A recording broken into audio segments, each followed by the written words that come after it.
ನಾನು ರಾಜ್ಯಸಭೆಗೆ ನಮ್ಮ ಪ್ರಧಾನಿಯಾದ ನರೇಂದ್ರ ಮೋದಿಯವರ ನೇತೃತ್ವದಲ್ಲಿ ರಾಷ್ಟ್ರಪತಿಗಳು ನನಗೆ ನೇಮಕ ಮಾಡಿದ್ದಾರೆ. ಮಾರ್ಚ್ 8ರಂದು ಮಹಿಳಾ ದಿವಸ ಮಾಡಿದ್ದಾರೆ.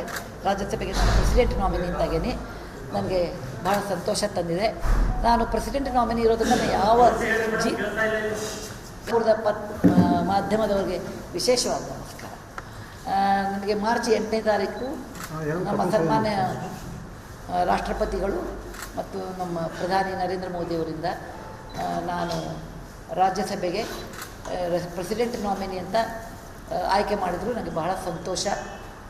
ಕನ್ನಡತಿಯಾಗಿ ಮತ್ತು ನಾನು ನಮ್ಮ ಪೂರ್ವಜರು ವಿಜಾಪುರ ಜಿಲ್ಲೆಯವರಾಗಿ ನನಗೆ ಇಲ್ಲಿ ಬರಲಿಕ್ಕೆ ಬಹಳ ಸಂತೋಷ ಅನ್ನಿಸ್ತದೆ.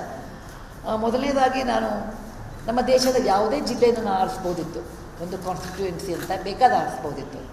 ಆದರೆ ನಾನು ಕರ್ನಾಟಕನೇ ಆರಿಸಿದೆ, ಯಾಕಂದರೆ ನಾನು ಕನ್ನಡ ಭಾಷೆಯೊಳಿದ್ದೀನಿ. ನನ್ನ ಭಾಷೆಯ ಬಗ್ಗೆ ನನಗೆ ಬಹಳ ಹೆಮ್ಮೆ ಅಭಿಮಾನ ಇದೆ.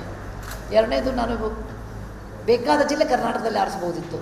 ನನಗೆ ಅದು ತುಂಬ ಹತ್ತಿರವಾದ ಜಿಲ್ಲೆನೂ ನಾನು ಆರಿಸ್ಬೋದಿತ್ತು. ಆದರೆ ನಾನು ಕರ್ನಾಟಕದ ದೂರವಾಗಿರುವ ಈ ವಿಜಾಪುರವನ್ನು ಆರಿಸಿರೋದು ಒಂದು ಭಾವನಾತ್ಮಕ ಸಂಬಂಧದಿಂದ.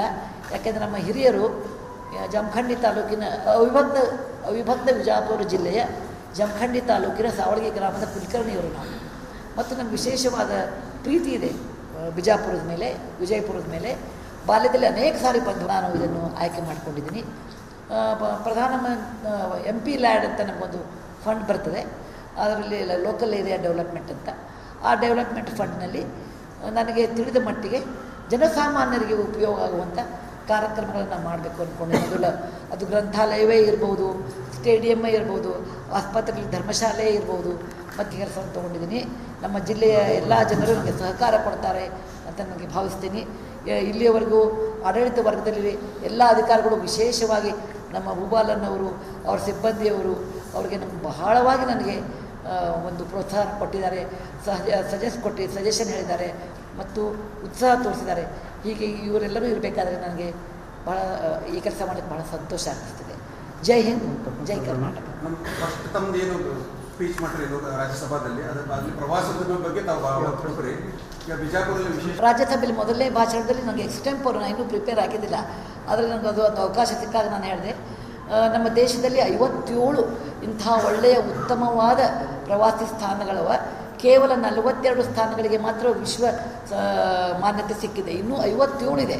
ಅದು ನಾನು ರಾಜ್ಯಸಭೆಗೆ ನಮ್ಮ ಪ್ರಧಾನಿಯಾದ ನರೇಂದ್ರ ಮೋದಿಯವರ ನೇತೃತ್ವದಲ್ಲಿ ರಾಷ್ಟ್ರಪತಿಗಳು ನನಗೆ ನೇಮಕ ಮಾಡಿದ್ದಾರೆ. ಮಾರ್ಚ್ 8ರಂದು ಮಹಿಳಾ ದಿವಸ ಮಾಡಿದ್ದಾರೆ. ರಾಜ್ಯಸಭೆಗೆ ನಾನು ಪ್ರೆಸಿಡೆಂಟ್ ನಾಮಿನಿ ಅಂತಾಗೇನೆ ನನಗೆ ಭಾಳ ಸಂತೋಷ ತಂದಿದೆ. ನಾನು ಪ್ರೆಸಿಡೆಂಟ್ ನಾಮಿನಿ ಇರೋದನ್ನು ಯಾವ ಮಾಧ್ಯಮದವರಿಗೆ ವಿಶೇಷವಾದ ನಮಸ್ಕಾರ. ನನಗೆ ಮಾರ್ಚ್ 8ನೇ ತಾರೀಕು ನಮ್ಮ ಸನ್ಮಾನ್ಯ ರಾಷ್ಟ್ರಪತಿಗಳು ಮತ್ತು ನಮ್ಮ ಪ್ರಧಾನಿ ನರೇಂದ್ರ ಮೋದಿಯವರಿಂದ ನಾನು ರಾಜ್ಯಸಭೆಗೆ ಪ್ರೆಸಿಡೆಂಟ್ ನಾಮಿನಿ ಅಂತ ಆಯ್ಕೆ ಮಾಡಿದ್ರು. ನನಗೆ ಬಹಳ ಸಂತೋಷ. ಕನ್ನಡತಿಯಾಗಿ ಮತ್ತು ನಾನು ನಮ್ಮ ಪೂರ್ವಜರು ವಿಜಾಪುರ ಜಿಲ್ಲೆಯವರಾಗಿ ನನಗೆ ಇಲ್ಲಿ ಬರಲಿಕ್ಕೆ ಬಹಳ ಸಂತೋಷ ಅನ್ನಿಸ್ತದೆ. ಮೊದಲನೇದಾಗಿ ನಾನು ನಮ್ಮ ದೇಶದ ಯಾವುದೇ ಜಿಲ್ಲೆಯನ್ನು ನಾನು ಆರಿಸ್ಬೋದಿತ್ತು, ಒಂದು ಕಾನ್ಸ್ಟಿಟ್ಯೂಯೆನ್ಸಿ ಅಂತ ಬೇಕಾದ ಆರಿಸ್ಬೋದಿತ್ತು. ಆದರೆ ನಾನು ಕರ್ನಾಟಕನೇ ಆರಿಸಿದೆ, ಯಾಕಂದರೆ ನಾನು ಕನ್ನಡ ಭಾಷೆಯೊಳಿದ್ದೀನಿ.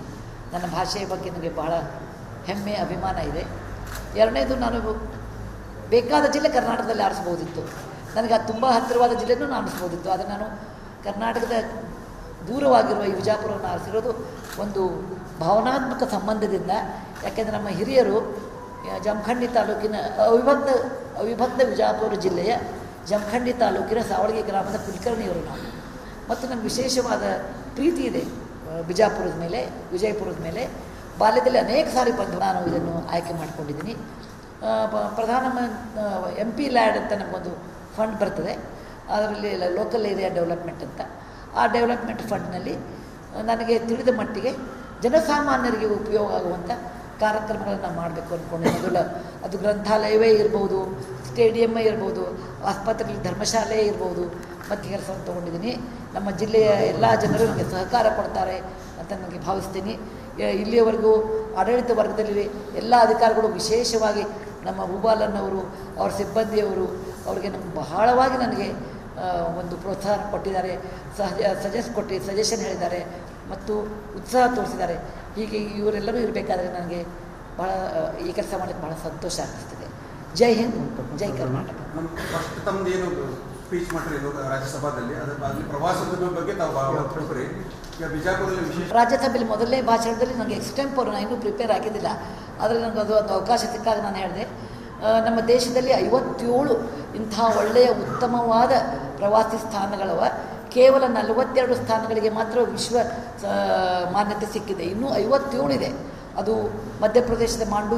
ನಾನು ರಾಜ್ಯಸಭೆಗೆ ನಮ್ಮ ಪ್ರಧಾನಿಯಾದ ನರೇಂದ್ರ ಮೋದಿಯವರ ನೇತೃತ್ವದಲ್ಲಿ ರಾಷ್ಟ್ರಪತಿಗಳು ನನಗೆ ನೇಮಕ ಮಾಡಿದ್ದಾರೆ. ಮಾರ್ಚ್ 8ರಂದು ಮಹಿಳಾ ದಿವಸದಲ್ಲಿ ಮಾಡಿದ್ದಾರೆ. ರಾಜ್ಯಸಭೆಗೆ ನಾನು ಪ್ರೆಸಿಡೆಂಟ್ ನಾಮಿನಿ ಅಂತಾಗೇನೆ ನನಗೆ ಭಾಳ ಸಂತೋಷ ತಂದಿದೆ. ನಾನು ಪ್ರೆಸಿಡೆಂಟ್ ನಾಮಿನಿ ಇರೋದನ್ನು ಯಾವ ಮಾಧ್ಯಮದವರಿಗೆ ವಿಶೇಷವಾದ ನಮಸ್ಕಾರ. ನನಗೆ ಮಾರ್ಚ್ 8ನೇ ತಾರೀಕು ನಮ್ಮ ಸನ್ಮಾನ್ಯ ರಾಷ್ಟ್ರಪತಿಗಳು ಮತ್ತು ನಮ್ಮ ಪ್ರಧಾನಿ ನರೇಂದ್ರ ಮೋದಿಯವರಿಂದ ನಾನು ರಾಜ್ಯಸಭೆಗೆ ಪ್ರೆಸಿಡೆಂಟ್ ನಾಮಿನಿ ಅಂತ ಆಯ್ಕೆ ಮಾಡಿದರು. ನನಗೆ ಬಹಳ ಸಂತೋಷ. ಕನ್ನಡತಿಯಾಗಿ ಮತ್ತು ನಾನು ನಮ್ಮ ಪೂರ್ವಜರು ವಿಜಾಪುರ ಜಿಲ್ಲೆಯವರಾಗಿ ನನಗೆ ಇಲ್ಲಿ ಬರಲಿಕ್ಕೆ ಬಹಳ ಸಂತೋಷ ಅನ್ನಿಸ್ತದೆ. ಮೊದಲನೇದಾಗಿ ನಾನು ನಮ್ಮ ದೇಶದ ಯಾವುದೇ ಜಿಲ್ಲೆಯನ್ನು ನಾನು ಆರಿಸ್ಬೋದಿತ್ತು, ಒಂದು ಕಾನ್ಸ್ಟಿಟ್ಯೂಯೆನ್ಸಿ ಅಂತ ಬೇಕಾದ ಆರಿಸ್ಬೋದಿತ್ತು. ಆದರೆ ನಾನು ಕರ್ನಾಟಕನೇ ಆರಿಸಿದೆ, ಯಾಕಂದರೆ ನಾನು ಕನ್ನಡ ಭಾಷೆಯೊಳಗಿದ್ದೀನಿ. ನನ್ನ ಭಾಷೆಯ ಬಗ್ಗೆ ನನಗೆ ಬಹಳ ಹೆಮ್ಮೆ, ಅಭಿಮಾನ ಇದೆ. ಎರಡನೇದು, ನಾನು ಬೇಕಾದ ಜಿಲ್ಲೆ ಕರ್ನಾಟಕದಲ್ಲಿ ಆರಿಸ್ಬೋದಿತ್ತು, ನನಗೆ ಅದು ತುಂಬ ಹತ್ತಿರವಾದ ಜಿಲ್ಲೆನೂ ನಾನು ಆರಿಸ್ಬೋದಿತ್ತು. ಆದರೆ ನಾನು ಕರ್ನಾಟಕದ ದೂರವಾಗಿರುವ ಈ ವಿಜಾಪುರವನ್ನು ಆರಿಸಿರೋದು ಒಂದು ಭಾವನಾತ್ಮಕ ಸಂಬಂಧದಿಂದ. ಯಾಕೆಂದರೆ ನಮ್ಮ ಹಿರಿಯರು ಜಮಖಂಡಿ ತಾಲೂಕಿನ ಅವಿಭಕ್ತ ವಿಜಾಪುರ ಜಿಲ್ಲೆಯ ಜಮಖಂಡಿ ತಾಲೂಕಿನ ಸಾವಳಗಿ ಗ್ರಾಮದ ಕುಲಕರ್ಣಿಯವರು ನಾವು.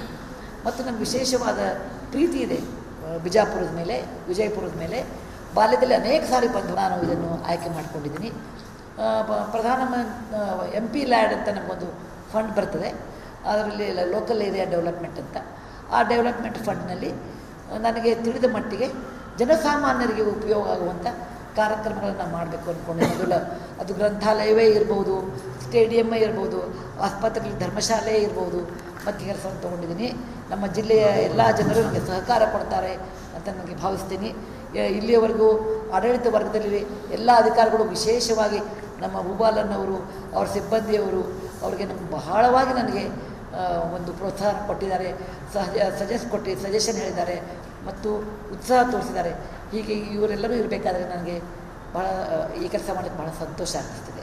ಜೈ ಹಿಂದ್, ಜೈ ಕರ್ನಾಟಕ. ನಮ್ಮ ಫಸ್ಟ್ ತಮ್ಮದು ಏನು ಸ್ಪೀಚ್ ಮಾಡ್ರಿ ರಾಜ್ಯಸಭಾದಲ್ಲಿ, ಅದರಲ್ಲಿ ಪ್ರವಾಸೋದ್ಯಮ ಬಗ್ಗೆ ತಾವು ತಿಳ್ಕೊರಿ.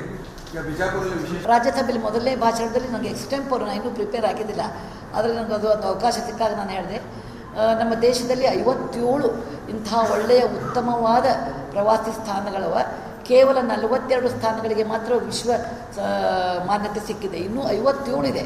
ಅದು ಮಧ್ಯಪ್ರದೇಶದ ಮಾಂಡು.